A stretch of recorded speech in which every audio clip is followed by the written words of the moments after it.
गृह मंत्री अमित शाह मिशन बिहार पर हैं, जहां कल रात को उन्होंने बीजेपी नेताओं को जीत का मंत्र दिया। तो आज थोड़ी देर बाद एनडीए नेताओं के साथ बैठक भी करनी है। एनडीए की बैठक से पहले कल अमित शाह ने साफ संकेत दिया कि बिहार में एनडीए फिर नीतीश कुमार की अगुवाई में चुनाव लड़ने जा रहा है। तो आज उन्होंने आरजेडी पर करारा हमला बोला। अमित शाह ने कहा कि बिहार में लालू की सरकार ने चारा घोटाला कर बिहार को देश दुनिया में बदनाम किया। इस चुनाव में फिर से एनडीए का सरकार बना दीजिए। हम के ढेर सारी चीनी मिलों को पुनर्जीवित करने का काम भारतीय जनता पार्टी की सरकार करेगी। बड़े बड़े बिजनेस पलायन कर गए थे और नीतीश जी के 20 साल में हर गांव तक रोड पहुंचा है, हर गांव तक बिजली पहुंची है, हर घर तक नल से जल पहुंचा है। यूपीए की सरकार, लालू राबड़ी की सरकार जब जब बिहार में आई है, बिहार का अधपतन हुआ है। और जब जब एनडीए की सरकार चली है, बिहार का विकास हुआ है। ये हमारा 20 साल का ट्रैक रिकॉर्ड है। आज जंगल राज समाप्त हो चुका है कि 2025 के चुनाव में मोदी जी और नीतीश जी के नेतृत्व में बिहार में फिर से एक बार एनडीए का सरकार बनाइए और भारत सरकार को मौका दीजिए बिहार का विकास करने का। हम वादा करते हैं कि जदयू और भाजपा मिलकर, हमारे साथी दल मिलकर हम बिहार को तेज गति से विकास के रास्ते पर आगे ले जाएंगे। अनंत विजय जी, सीधे सीधे साफ कर दिया गया कि नीतीश कुमार की अगुवाई में ही आने वाला चुनाव लड़ा जाएगा। तो सिर्फ इतना ही पैगाम है कि या बिटवीन द लाइंस भी ये भी है कि खजूर का जो है असर बहुत ज्यादा नहीं होना चाहिए? पता नहीं, पहले तो उन्होंने कहा बीजेपी के नेतृत्व में जो सरकार बनेगी, बाद में उन्होंने एनडीए कहा। ऑन ए लाइटर नोट हो सकता है इसके कुछ अर्थ निकले बाद में, लेकिन मुझे लगता है कि इस बार भारतीय जनता पार्टी अपने दम पर चुनाव लड़ेगी और ज़्यादा सीटों पर लड़ेगी। और जो भी नीतीश कुमार से समझौता होगा, अगर जेडीयू की सीटें 30 या 35 के आसपास रहेंगी तो हो सकता है वहाँ महाराष्ट्र जैसी स्थिति देखने को मिली, क्योंकि भारतीय जनता पार्टी वहाँ बहुत अच्छा करेगी।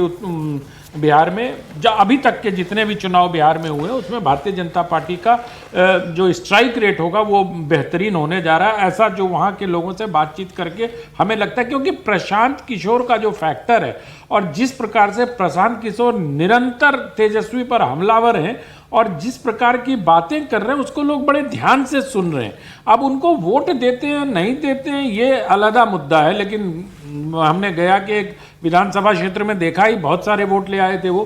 तो देखने वाली बात ये होगी कि जो प्रशांत किशोर का फैक्टर है वो वहाँ पर किसको नुकसान पहुँचाता है। लेकिन सरकार, अब पिछली बार तो मुझे याद पड़ता है 2020 के चुनाव में नीतीश बाबू ने कहा था ये मेरा आखिरी चुनाव है, अगर आप सब लोगों को याद होगा। बड़ी बहुत ही उन्होंने एक क्या कहते हैं भावुक सी अपील की थी और लोगों ने कहा था कि सचमुच। लेकिन अब हर 5 साल के बाद, जैसे अभी कैसे अब 2024 में लग रहा था कि नरेंद्र मोदी जी के नेतृत्व में बीजेपी आखिरी चुनाव लड़ेगी, लेकिन कल अमित शाह जी ने कह दिया अभी 20 साल तक बीजेपी है। और जिस प्रकार से नरेंद्र मोदी जी की सक्रियता है, लग रहा है कि 34 तक तो ये प्रधानमंत्री हैं ही।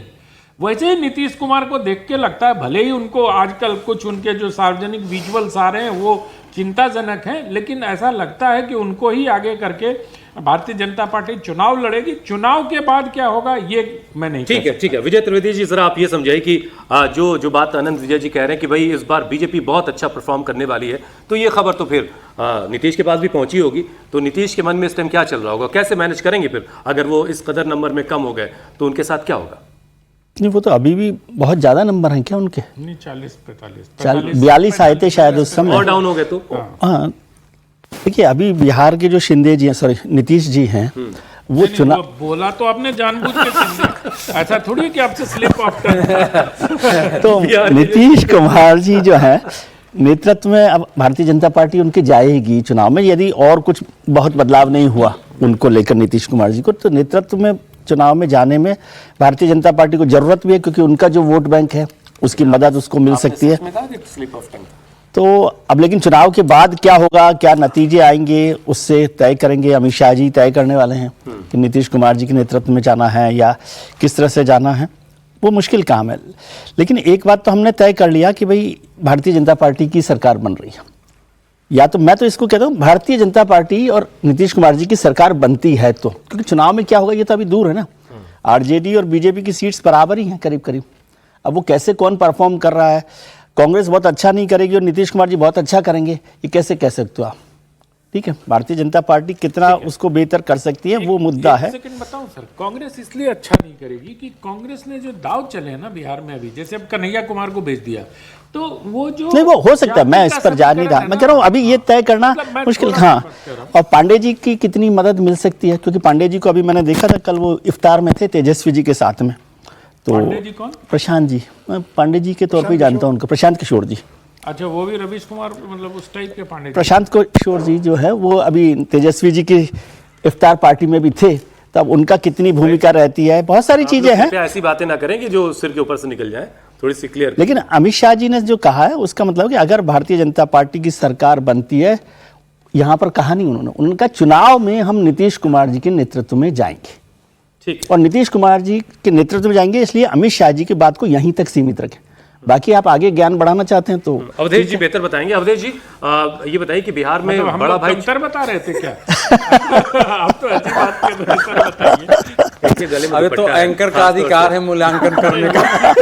बताइए पहले कह रहे कि बेहतर बताइए। अवधेश जी आप ये जरा समझाइए कि इस बार आपको जो है बिहार में खासतौर से दोनों राजनीतिक दल खासतौर से जेडीयू और बीजेपी कितनी कितनी सीटें दोनों इस बार लड़ते हुए आपको? देखिए हुसैन, आप जो विजय जी की थोड़ी सी वो जो ये कुटिलता थी, उस पर जो आपका कुटिल मुस्कान था ना, कौन सा वो आपको कह रहे हैं, हमको नहीं कह रहे हैं। तो उसमें विजय जी तो आप भी को जानते हैं। आपको कह रहे हैं। सब्जेक्ट पे रहते हैं हम लोग। नहीं, सब्जेक्ट ही है।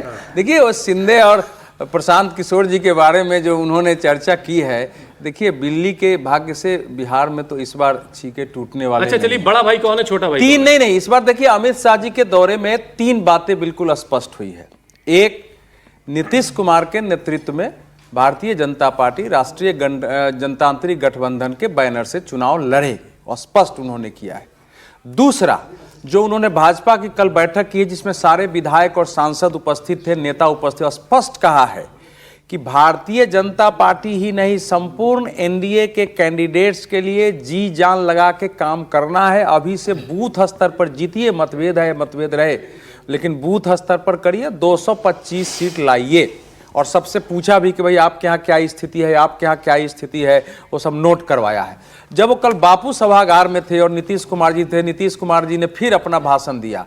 हमको कौन पर मुख्यमंत्री बनाया? अटल बिहारी वाजपेयी ने बनाया। हम तो 2 बार इतनी गलती कर गए उधर जाके, अब तो जाने ही वाले नहीं है। अब जो होगा इधर ही होगा, इधर ही रहेंगे। अमित शाह जी मुस्कुराते रहे और बाद में नीतीश जी ने कहा कि हमको तो समझ ही में नहीं आया कि अमित शाह जी आगे उनके सामने में क्या बोले। अमित शाह जी ने वहां जो एक बिहार के लोगों के लिए दिया है कि 5 वर्ष में बाढ़ मुक्त बिहार हमको बनाना है, उसका एक खाका पेश किया है। सहकारिता की जो वहाँ बैठक हुई है उसमें 850 करोड़ की बिहार के लिए एक पैकेज हुआ है कि सहकारिता के माध्यम से ग्रामीण कृषि और कैसे उसका विस्तार करना है। तो एक महत्वपूर्ण दौरा है। आज जो गोपालगंज में रैली है उसमें करीब 5 जिले के लोग आ रहे हैं। तो अमित शाह के दौरे से बिहार के राजनीति का परिदृश्य बिल्कुल क्लियर हो गया। कोई भी किसी को संदेह होगा, कोई कंफ्यूजन नहीं है। आरजेडी ने जरूर एक पोस्टर लगाया है, तुम तो ठहरे परदेसी, वादा कब निभाओगे। हाँ, अच्छा। आपका स्वागत है, लेकिन बिहार को कब जो है कब आप विशेष राज्य का दर्जा देंगे। और नीतीश कुमार से मांग किया है कि आप बोलिए। ठीक है, 1 मिनट सर आपके पास आ रहा हूं, बस एक साउंड बाइट सुना दूं। नीतीश कुमार ने एक बार फिर से अमित शाह के सामने सफाई दी कि वो अब कहीं इधर उधर जाने वाले नहीं है। सुनिए सर उनको। तो हम लोग जब आए और हम ही लोग तो एक ही साथ थे, तो उसी समय अब हमसे गलती हुआ हमारे पटिया में कि 2 बार उन्हीं लोगों को ली 1.5 महीना। तो हम लोगों ने तय कर लिया कि ये गलत है, ये कभी नहीं होगा। और शुरू से, और हमको मुख्यमंत्री कौन बताए? श्रद्धेय अटल बिहारी वाजपेयी जी ने मुझको बनाया था। तो हम कैसे भूल सकते हैं? और एक एक तरह से उन्होंने काम किया, जो कभी बीच में गड़बड़ उन लोग किया, कभी कुछ नहीं। तो हम ही लोगों के पटिया में कुछ लोग इधर उधर कर दिया था। तो अब वो सब संभव नहीं है, अब सब दिन वही होगा। लेकिन आप जरा देखिए हम लोग मिल करके और कितना काम। समीर जी जरा ये समझाइए कि नीतीश जी को बार बार ये सफाई क्यों देनी पड़ रही है, और अमित शाह और नीतीश जी के कुर्सियों के बीच में फासला भी काफी है। देखिए, आपको याद होगा जब प्रधानमंत्री नरेंद्र मोदी और नीतीश कुमार जब पास पास बैठे थे, तो किस तरह से नीतीश कुमार प्रधानमंत्री मोदी की उंगलियों को देख रहे थे, हाथ लगा रहे थे। बड़ा एक असहज स्थिति उत्पन्न हुई थी उस समय प्रधानमंत्री मोदी के लिए भी। तो अमित शाह ने बचने के लिए पहले ही कुर्सी दूर कर दी कि ऐसी स्थिति न हो कि मैं पास में बैठूं, नीतीश कुमार फिर वही वाकया दोहराए, तो उन्होंने डिस्टेंस ज्यादा ले लिया। देखिए, बिहार की राजनीति में भारतीय जनता पार्टी के लिए एक बहुत अच्छी खबर भी अब कल आई है, जो भारतीय जनता पार्टी के बारे में कहा जाता है कि भाई पटना में या बिहार में भारतीय जनता पार्टी का ग्राउंड बिना नीतीश की नहीं है। पटना विश्वविद्यालय का जो चुनाव हुआ था, 106 साल में पहली बार अखिल भारतीय विद्यार्थी परिषद की मृणालिनी वहां पर अध्यक्ष बनी है।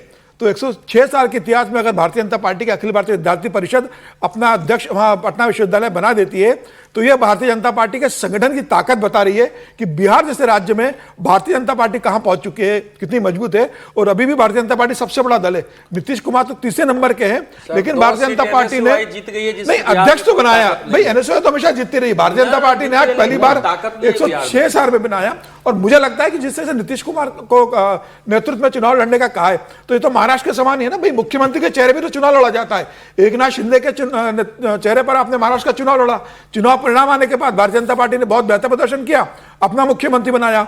चुनाव में तो आप मुख्यमंत्री के चेहरे पे जाओगे, ऐसा नहीं हो सकता कि मुख्यमंत्री कोई और रहे और आप कहो कि हम नीतीश कुमार के चेहरे पे नहीं लड़ेंगे। नीतीश कुमार के चेहरे पे लड़ेगी भारतीय जनता पार्टी, लेकिन यह तय है कि चुनाव के बाद भारतीय जनता पार्टी अपना मुख्यमंत्री बनाएगी। नीतीश कुमार किसी भी स्थिति में मुख्यमंत्री नहीं बनेंगे, चाहे वो 20 सीटें लेकर आए, चाहे वो 50-60 सीटें लेकर आए। यह तय है कि भारतीय जनता पार्टी बावजूद रहेंगे एनडीए के साथ। अच्छा, देवेंद्र फडणवीस कौन है तब? चलिए, मैं शिंदे तो मान लिया मैंने विजय जी, वहां देवेंद्र फडणवीस कौन है बिहार में? कोई है? अब नहीं, अब भाई भारतीय जनता पार्टी का चेहरा नहीं है, लेकिन संगठन बहुत मजबूत है भारतीय जनता पार्टी का। ये काम बीजेपी के पास रहने देते हैं।